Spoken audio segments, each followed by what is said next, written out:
പറ്റി നിനക്ക്? ഞാൻ മാഡത്തിനെ കാണാനാ വന്നത്. എനിക്ക് കുറച്ച് സംസാരിക്കണം. എനിക്കൊരു ഗസ്റ്റ് ഉണ്ട്. എല്ലാവരും മഹേശ്വരി കുഞ്ഞമ്മ എന്ന് വിളിക്കുന്ന എന്റെ ഒരു ഫ്രണ്ട്. അവരിപ്പോ ഇറങ്ങും, എന്നിട്ട് സംസാരിക്കാം.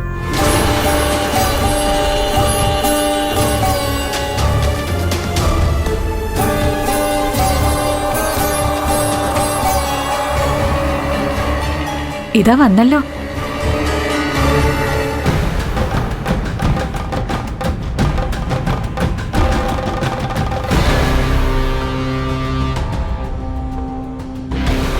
നീ പറഞ്ഞതുപോലെ ഞാൻ ആ പാർട്ടിയുമായിട്ട് ഫോണിൽ സംസാരിച്ചു.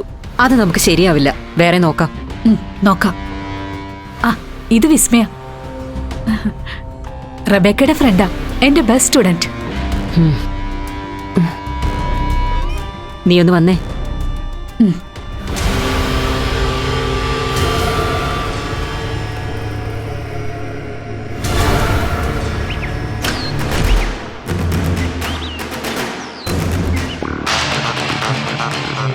എന്നാ ഞാൻ ഇറങ്ങട്ടെ. ഇന്ന് തന്നെ മഞ്ചേശ്വരത്തേക്ക് തിരിക്കോ? തീരുമാനിച്ചില്ല. ശിവന്റെ ഏർപ്പാടിൽ 1-2 പേരെ കൂടി മീറ്റ് ചെയ്യാനുണ്ട്. പിന്നെ ഞാൻ വിളിച്ചോണ്ടിരിക്കും. കാര്യങ്ങളുടെ അർജൻസി അറിയാലോ. അറിയാം. ആ, ഓക്കെ.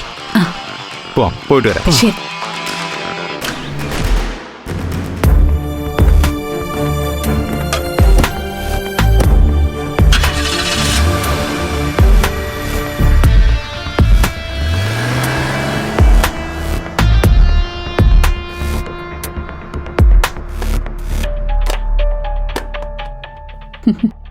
ഇനി പറയൂ, എന്തിനാ എന്നെ കാണാൻ വന്നത്? വിസ്മയുടെ മനസ്സിനെ എന്തോ വല്ലാതെ അലട്ടുന്നുണ്ടല്ലോ.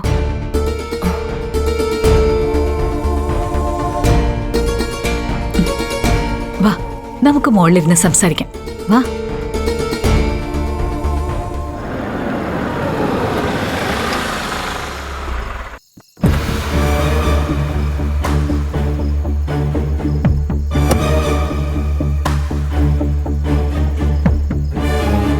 അവനെയാ ഞാനെത്തി. നീ ഒന്ന് പുറത്തിറങ്ങി വന്നേ. ആ, ശരി.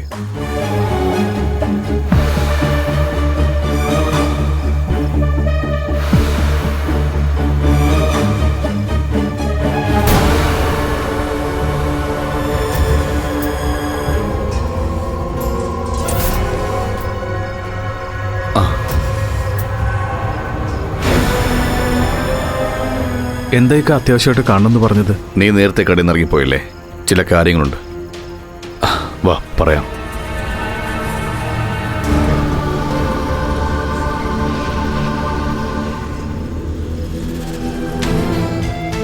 വെട്ടൊന്ന് തുണ്ടൻ രണ്ട്. അതാണ് അലക്സിയുടെ സ്വഭാവം. അത് നിനക്കും അറിയാവുന്നതാണല്ലോ. അറിയാം. അവന് മാത്രമല്ല, എനിക്കുണ്ട് അങ്ങനെ ചില സ്വഭാവങ്ങൾ. അത് അലക്സിക്ക് അറിയാത്തോണ്ടാ. ഡാ, നിന്നെപ്പോലെയല്ല അവൻ. ഞാൻ അവനെ ഇന്നോ ഒന്നിലെ കാണാൻ തുടങ്ങിയതല്ല. ഇടഞ്ഞാൽ അവൻ ആകെ വശപ്പെശക. ഇന്നിപ്പോ അവനെ സംബന്ധിച്ചിടത്തോളം ഈ ഭൂമിയിലെ ഏറ്റവും വലിയ ശത്രു അത് നീയാണ്. അത് നമ്മുടെ കൂട്ടുകെട്ടിന് അത്ര നല്ലതല്ല. കൂട്ടുകെട്ടിന് മാത്രമല്ല, നമ്മുടെ സ്ഥാപനത്തിനും.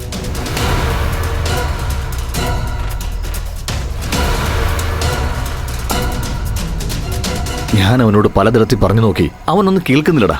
അവൻ ഒടുക്കത്തെ കലിപ്പില്ല. നീയും രോഹിണിയും കൂടി അവനെ ചതിക്കുന്നെന്നാവും പറയുന്നേ. സത്യം പറഞ്ഞ, നിനക്ക് അവളോട് ഇങ്ങനെ ഒരു താല്പര്യം ഉണ്ടായിരുന്നെങ്കിൽ മിനിമം നിനക്ക് എന്നോടെങ്കിലും തുറന്നു പറഞ്ഞൂടായിരുന്നോ? ദാ ഇപ്പൊ ഒരു പെണ്ണ് കാരണം വർഷങ്ങളായിട്ടുള്ള നമ്മുടെ സൗഹൃദം തകരാൻ പോവുക. അതുകൊണ്ട് വിനയ, രോഹിണി നീ അങ്ങ് മറന്നേക്ക്. അതാണ് നമുക്ക് എല്ലാവർക്കും നല്ലത്. സോറി ഇക്ക. അതൊഴിച്ച് മറ്റെന്ത് വേണമെങ്കിലും ഇക്കയ്ക്ക് എന്നോട് പറയാം.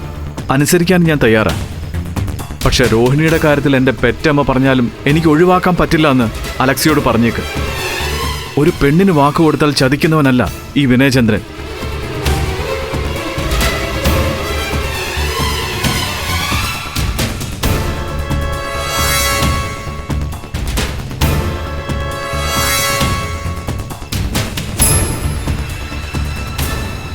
നീ പറഞ്ഞത് വലിയ കാര്യം തന്നെയാ. ഞാൻ ഈ രാത്രി നിന്നെ കാണാൻ വേണ്ടി വന്നത് അലക്സി പറഞ്ഞിട്ടൊന്നുമല്ല. അവൻ ഒരു തരത്തിലും വഴങ്ങാത്തതുകൊണ്ട് ഇനി നിന്നോടൊന്ന് ശ്രമിച്ചു നോക്കാമെന്ന് വിചാരിച്ചു. നിങ്ങളിൽ ആരെങ്കിലും ഒരാൾ വിട്ടുവീഴ്ചയ്ക്ക് തയ്യാറായില്ലെങ്കിൽ ഞാൻ എൻ്റെ പാട്ടിന് പോവും. അതാ എൻ്റെ സ്റ്റാൻഡ്.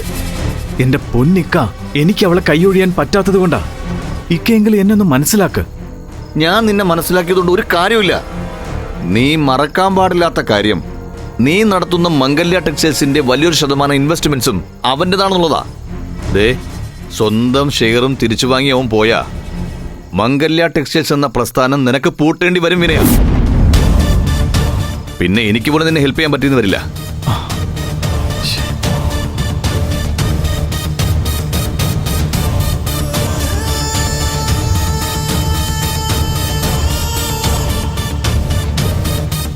ദേ നോക്ക്, ആ ടെക്സ്റ്റൈൽസിന്റെ ഒരേ ഒരു പിൻബലത്തിലാ നീ നിന്റെ സഹോദരിമാരെ പഠിപ്പിക്കുന്നതും കുടുംബത്തിലെ എല്ലാ ആവശ്യങ്ങളും യാതൊരു തടസ്സവും കൂടാതെ മുന്നോട്ട് കൊണ്ടുപോകുന്നതും. അതെങ്ങാനും പൂട്ടിക്കഴിഞ്ഞാ നിനക്ക് നിന്റെ വീട്ടിൽ മാത്രമല്ല, ഈ നാട്ടിൽ പോലും പിടിച്ചേക്കാൻ പറ്റില്ലെന്ന് വേണം നീ മനസ്സിലാക്കാൻ.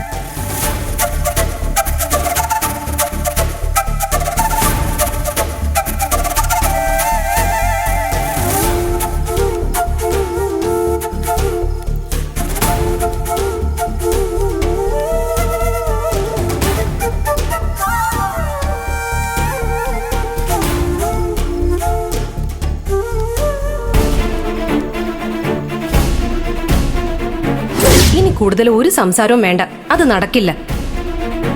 ഇനിയിപ്പൊ എന്നെ മറികടന്നത് നടത്താനാണ് നിങ്ങളുടെ തീരുമാനമെങ്കിൽ പിന്നെ ഞാൻ ഈ വീട്ടിൽ തിരിച്ചു വരില്ല.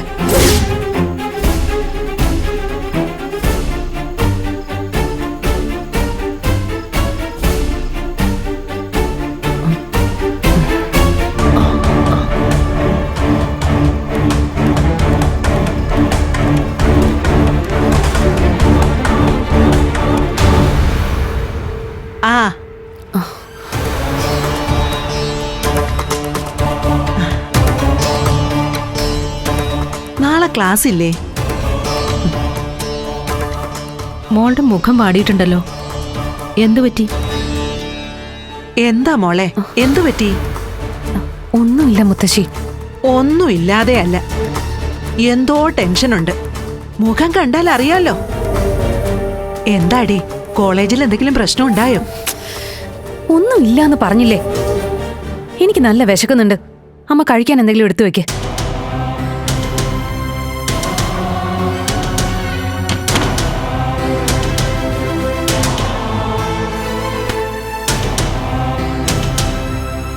കുട്ടിയാകെ വിളറി വെളുത്തിട്ടുണ്ട്.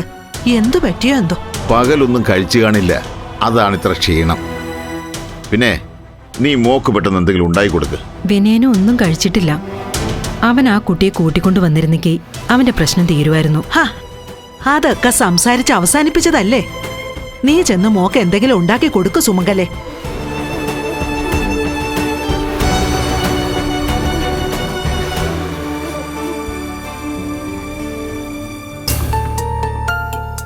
നോക്ക്, ഞാൻ പോവാ. ഏതായാലും ഒരു കാര്യം ഉറപ്പാ, ഈ കാര്യത്തിൽ അലക്സി അവന്റെ തീരുമാനത്തിൽ നിന്ന് മാറില്ല.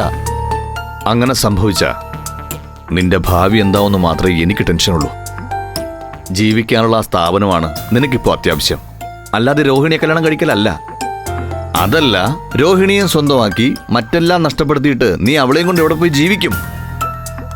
എടാ, നീയൊന്ന് ആലോചിക്കേ. എല്ലാത്തിനും വരുമാനം വേണ്ടേ? നീ തകർന്നാൽ വീണയുടെയും വിസ്മയുടെയും തുടർ പഠനം എന്താവും? ഈ വീട്ടിലുള്ളവർ എങ്ങനെ അന്നം ഉണ്ണും? എങ്ങനെ ഉടുക്കും? എങ്ങനെ സമാധാനത്തോടെ ഉറങ്ങും? നീ തീരുമാനിക്കേ. ഇപ്പൊ രോഹിണിയെ കല്യാണം കഴിക്കണോ, ഈ ഇലഞ്ഞിക്കൽ കുടുംബം തകരാതെ നോക്കണോ എന്ന്? ദേ, എന്റെ ദൗത്യം കഴിഞ്ഞു. ഞാൻ പോവാ. ഗുഡ് നൈറ്റ് വിനയ.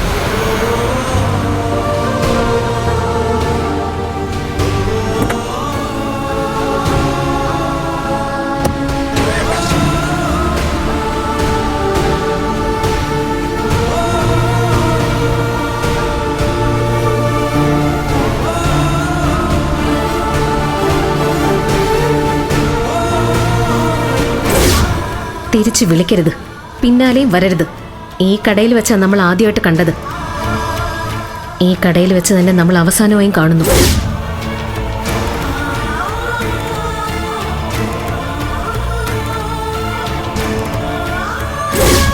ഞാൻ വളരെ പ്രാക്ടിക്കലായിട്ട് ചിന്തിച്ചിട്ടാ ഏട്ടന്റെ വിവാഹം ഇപ്പൊ നടത്തരുതെന്ന് പറഞ്ഞത്.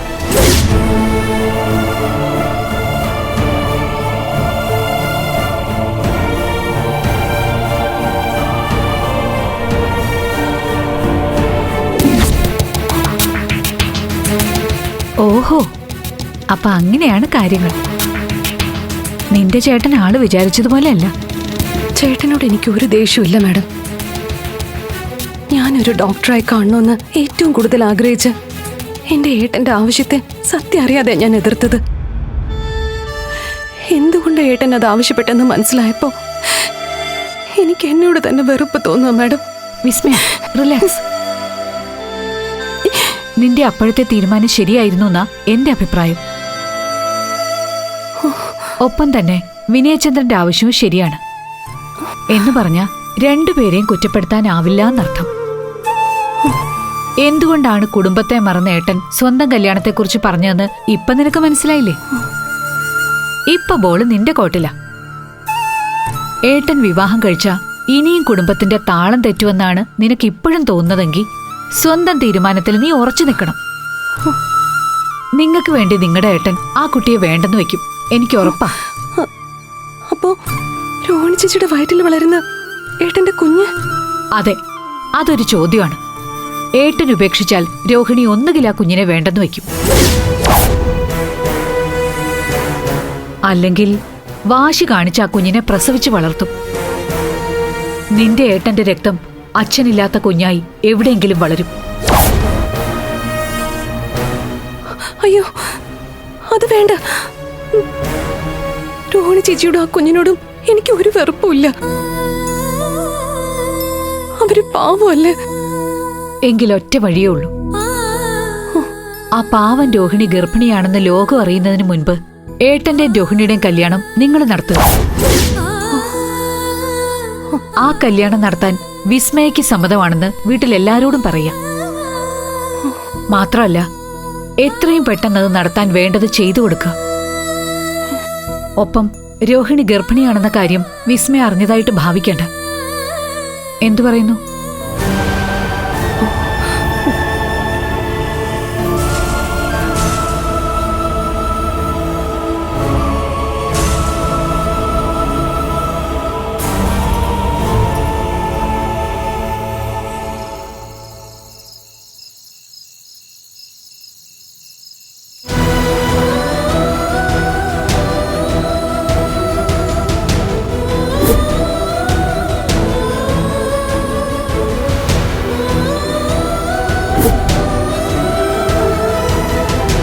നീ മനസ്സ് വെച്ചാൽ നമുക്കിപ്പോഴും ഈ കുഞ്ഞിനെ ഒഴിവാക്കാൻ പറ്റും. അബോർഷൻ നടത്തിയാൽ മതി.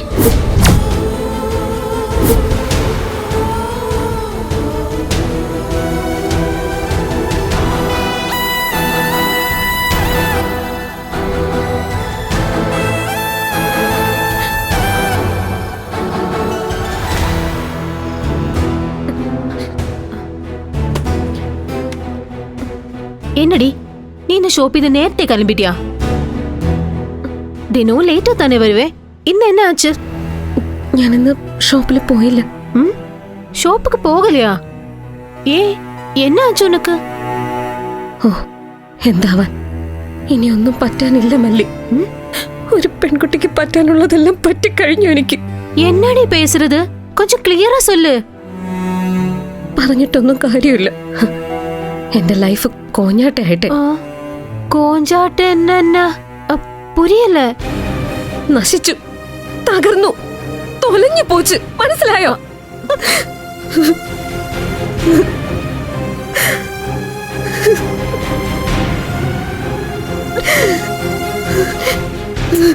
ரோஹிணி, இங்க பாரு, நான் முதல்ல சொல்லியாச்சு இல்லையா, எந்த புருஷனையும் பிளைண்டா நம்ப கூடாது.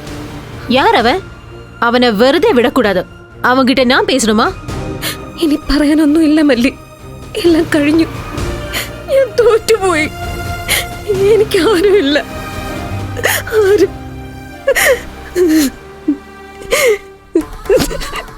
രോഹിണി, അഴക്കൂടാതമ്മ. ഇതൊക്കൊരു പരിഹാരം ഇല്ലയാ? അശാതെ എല്ലാം ശരിയാവും. വാമ.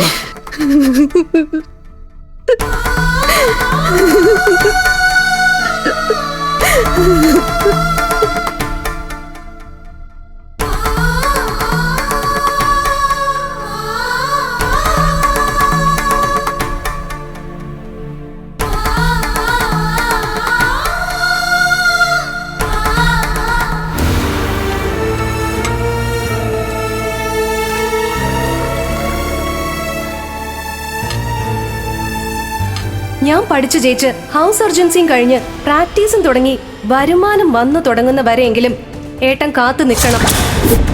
വിനേട്ടൻ എന്നെ വിവാഹം കഴിക്കുന്നതിന് മുമ്പ് എനിക്ക് നമ്മുടെ കുഞ്ഞിനെ പ്രസവിക്കേണ്ടി വരുമെന്നർത്ഥം.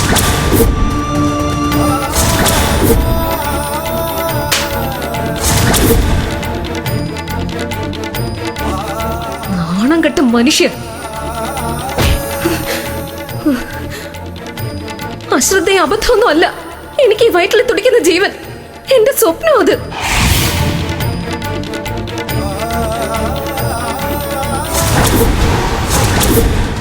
ജീവിക്കാനുള്ള ആ സ്ഥാപനമാണ് നിനക്കിപ്പോ അത്യാവശ്യം, അല്ലാതെ രോഹിണിയെ കല്യാണം കഴിക്കലല്ല. നീ പോയി അവളെ വിളിച്ചോണ്ട് വാ.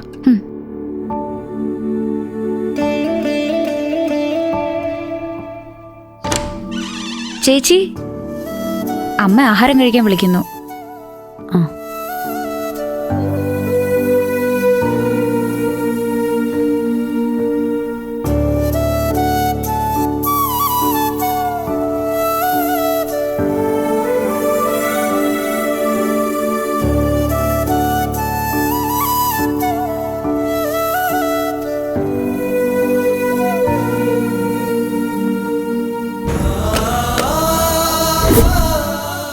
എന്താടാ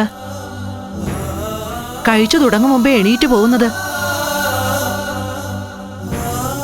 വിശപ്പില്ലേ നിനക്ക്? വിശപ്പില്ലാത്തതല്ല മുത്തശ്ശി, എന്നെ കണ്ടതിന്റെ ഇറിറ്റേഷനാ. ഞാനൊരാള് കാരണമല്ലേ ചേട്ടന്റെ വിവാഹ ആവശ്യം മുടങ്ങിയത്. വിനേട്ടൻ നിക്ക്, ഒരത്യാവശ്യ കാര്യം പറയാനുണ്ട്. എല്ലാവരും കേൾക്കെ വേണം എനിക്കത് പറയാൻ. ഞാൻ ഇന്നലെ ഇവിടെ വെച്ച് എന്റേതായിട്ടുള്ള ഒരു നിലപാട് പറഞ്ഞിരുന്നു. അതുകൊണ്ടാവണം എന്റെ മുഖത്തേക്ക് ഏട്ടനിപ്പോ ഒന്ന് നോക്കുക പോലും ചെയ്യുന്നില്ല. അതാ എനിക്ക് സഹിക്കാത്ത.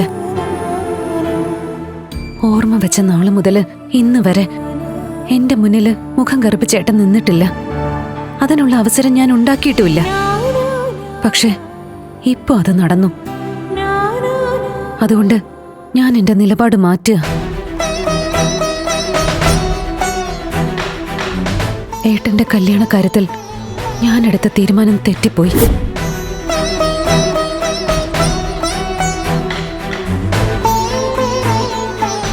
വിനയേട്ടൻ എന്നോട് ക്ഷമിക്കണം.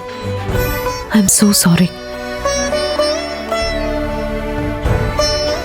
ഇന്നലെ വരെ ഒരേട്ടനെ പോലെയല്ല, ഒരച്ഛന്റെ കരുത്തും കരുതലും തന്നയാളാണ് എനിക്കെന്റെ ഏട്ടൻ.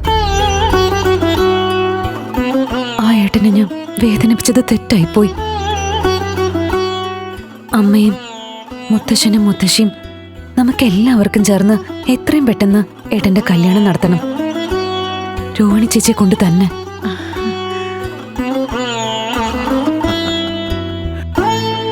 എന്റെ ഈശ്വര, ഇനി ഇപ്പൊ ഇവിടെ ഇടിവെട്ടി മഴ പെയ്യും. എനിക്കത് ഉറപ്പാ. അതെ അതെ, എനിക്ക് സമാധാനമായി. സത്യം. എനിക്കും അതെ. വിനയന്റെ കാര്യത്തില് വിസ്മയം ഒരിക്കലും കടുംപിടുത്തം പിടിക്കില്ലെന്ന് എനിക്കറിയാമായിരുന്നു. അത് തന്നെ സംഭവിച്ചു. ഏട്ടാ, ഞാൻ പറഞ്ഞതെല്ലാം തെറ്റാ. ഇനിയെങ്കിലും എന്റെ മുഖത്ത് നോക്കിയൊന്ന് ചിരിക്കണം.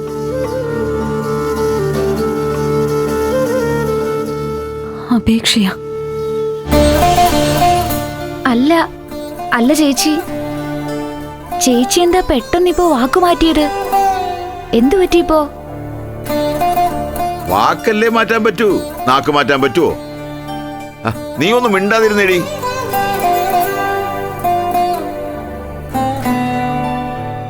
മോനെ, വിസ്മയ പറഞ്ഞ പോലെ ഇനി അധികം നീട്ടിക്കൊണ്ട് പോകണ്ട. നമുക്ക് പെട്ടെന്ന് തന്നെ വിവാഹം നടത്താം. വേണ്ട, ഈ വിവാഹം ഉടൻ നിങ്ങൾ നടത്തണ്ട. എനിക്ക് സമ്മതമല്ല അത്. വിനയ, എടാ നീ എന്താ ഇങ്ങനെ? ഞാൻ എന്താ എങ്ങനെയെന്ന്? എന്താ മുത്തശ്ശി നിങ്ങളൊക്കെ എന്നെ കുറിച്ച് വിചാരിച്ചിരിക്കുന്നേ? ഊതുമ്പോൾ അങ്ങോട്ടും ഉറിഞ്ചുമ്പോൾ ഇങ്ങോട്ടും വലിയുന്നൊരു ബലൂണാണ് ഞാനെന്നോ? ഞാനൊരു മനുഷ്യനാ, ഒരു പുരുഷൻ, ദാ ഇവരുടെയൊക്കെ ജ്യേഷ്ഠൻ. ഇവര് പറയുമ്പോൾ താലി മറക്കാനും ഇവര് പറയുമ്പോൾ താലി കെട്ടാനും നടക്കുന്ന ഒരു കോമാളി അല്ലെന്നർത്ഥം. അത് ഇനിയെങ്കിലും ഇവരൊക്കെ മനസ്സിലാക്കിയ കൊള്ളാം. ഏട്ടാ,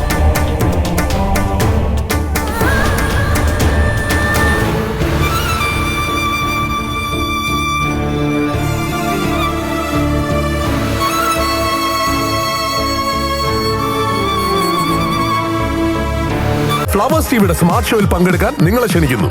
ഉടൻ തന്നെ ഈ നമ്പറിലേക്ക് വിളിക്കുക. 7593829838. ഫ്ലവേഴ്സ് സ്മാർട്ട് ഷോ ഉടൻ വരുന്നു ഫ്ലവേഴ്സ്.